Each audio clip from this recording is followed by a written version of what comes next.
All right, today's topic is the classic game Ticket to Ride. Tons and tons of gamers. This is one of their first sort of entry games into the world of board gaming.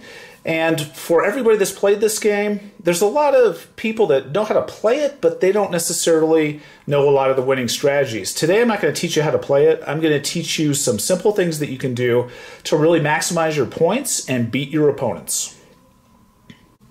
The first thing that you should worry about when you're playing Ticket to Ride is your first three initial routes that come into play at the beginning of the game. You are supposed to draw three and keep a minimum of two.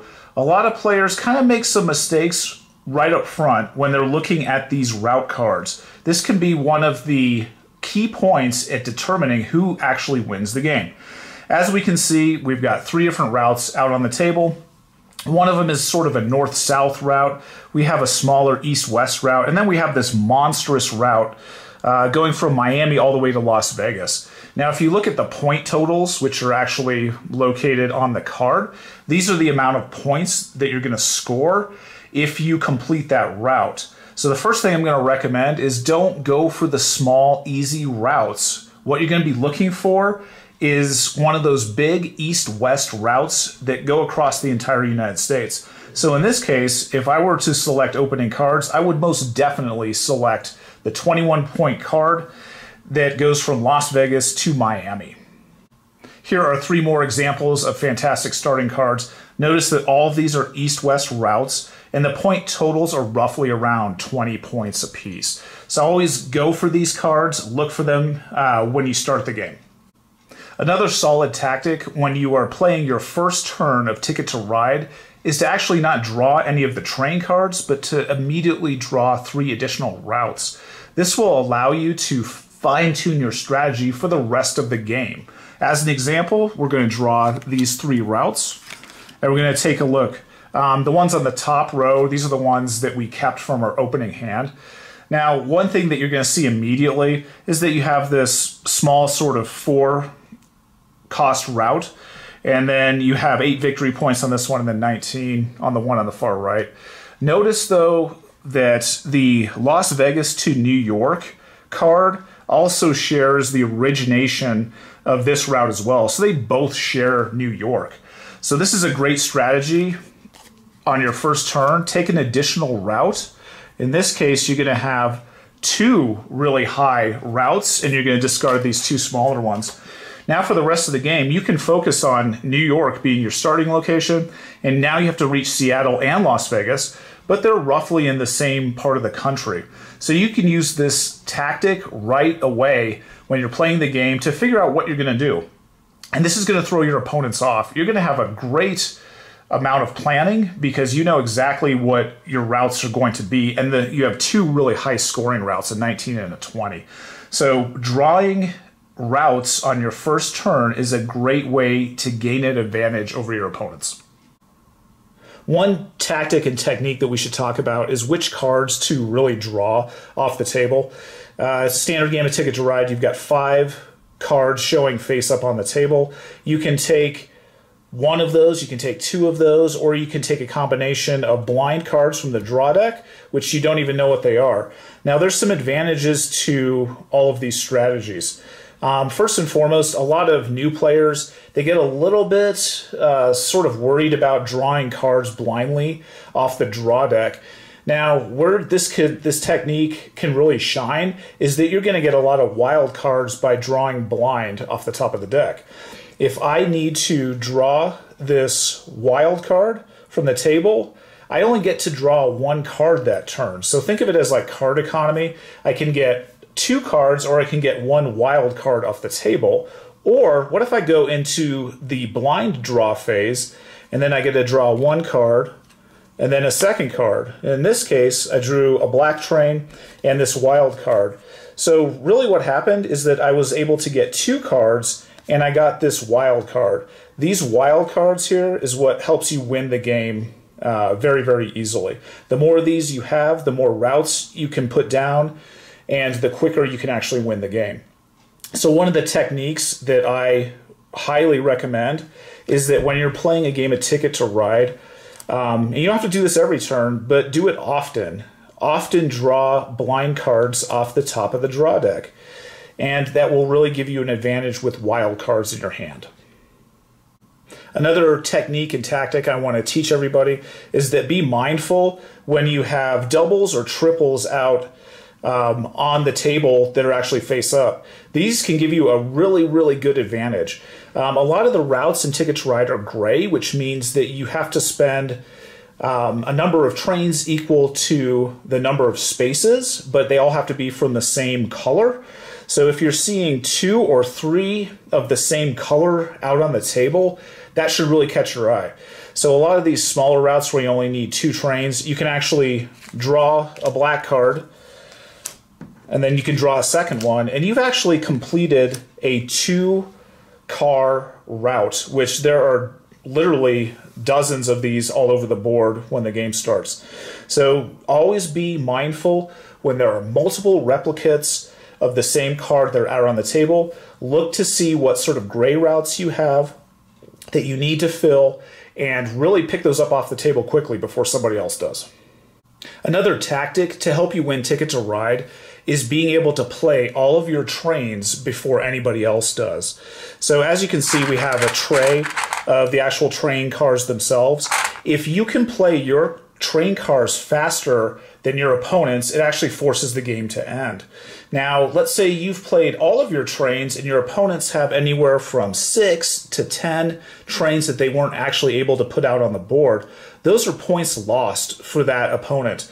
You're going to be able to gain extra points because you placed all of your train cars down onto the board. So that's a big advantage. If you want to be really competitive at Ticket to Ride, try to be the first player that runs out of trains every time you play.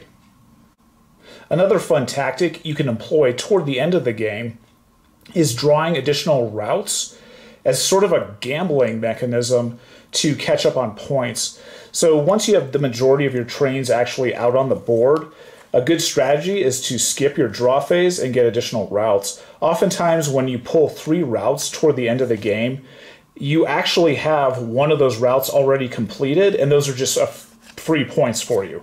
So think about that toward the end of the game. I've seen many players over many games, when they hit the last 2, 3, or 4 turns, they literally draw cards every turn, and they're actually clearing 1 route every single turn, if not 2.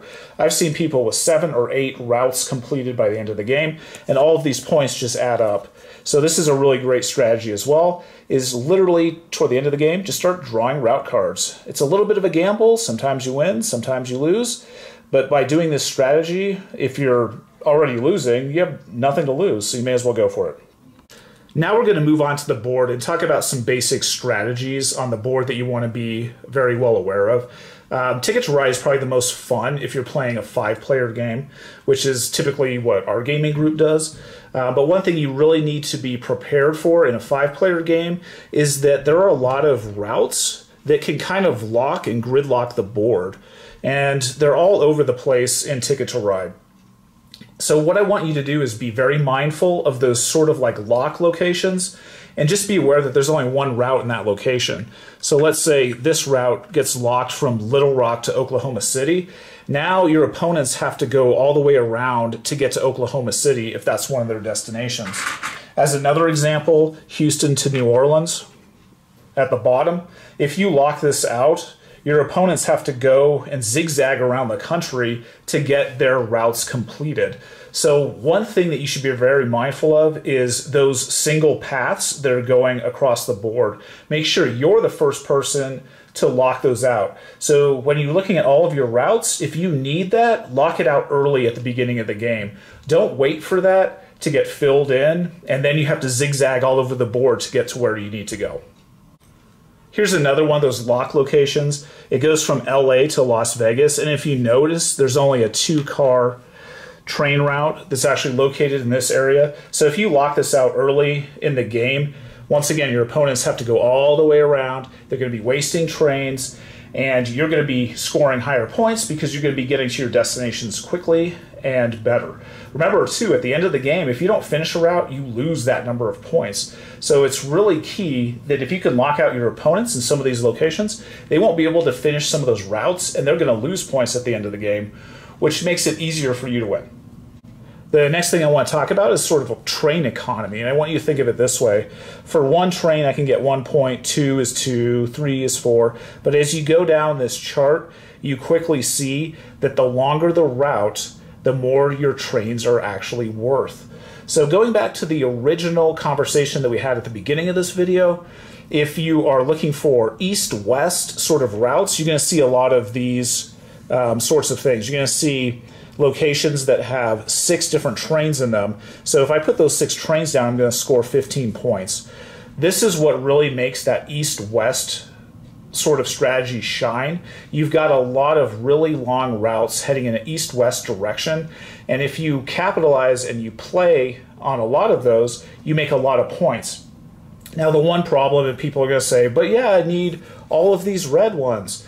That's true, but if you're really focusing on which colors of cards and trains you're pulling off the table, and you're using those blind draws often to get those wild cards, you can hit a lot of these very quickly. And it only takes 2 or 3 of these to really add up a bunch of points. Let's say you have a 5, and then you have a 6, 2 different routes that you add together. That's 25 points. That's worth more than a lot of your victory condition cards. So you're very seldom going to see anything really over 20 points, but if you can just put down 2 routes across the map, you can get literally 25 points, so definitely keep that in mind. Here's another set of examples where you can see these east-west routes that are going and zigzagging all across the board right here, especially in the sort of central northern United States. You can make a lot of points in this region by simply taking these routes. So once again, that east-west strategy, you go through these locations and you can score a lot of points. Finally, we're going to talk really quickly about the alternate victory condition cards. This one is basically the longest train or the longest road if you're an old Catan fan. This card gives you an extra 10 points to the player that has the longest set of routes that are all attached together. Now, if you remember, the very first thing that we talked about are those long east-west routes. That will make it extremely easy for you as the player to gain this alternate victory. You have one route going east-west across the United States. You're going to have a lot of trains actually all attached in series across the United States. Once you start hitting around 30, maybe 35, basically people aren't going to be able to win the longest train route against you. And the reason why is that it's very hard to get over those numbers. Like seriously, around 30 to 35, that's pretty hard to do. A lot of those really cap out around 38. You know, you see 40 every once in a while, but it's pretty rare. So if you play this strategy with the east-west routes and you take a lot of those big 5 or 6 train car routes across the United States, you can then get these additional 10 points at the end of the game. And a lot of times this card is the deciding factor on who wins the game. Oftentimes when you're playing with a lot of people and they're pretty competitive at this game, you're going to be pretty close in points at the end of the game, within about 5 to 10 points. So getting this card will push you over the edge and help you win the game. I hope you had fun learning today about some pretty basic and easy strategies on how to win Ticket to Ride. I hope you're having a great day and keep gaming.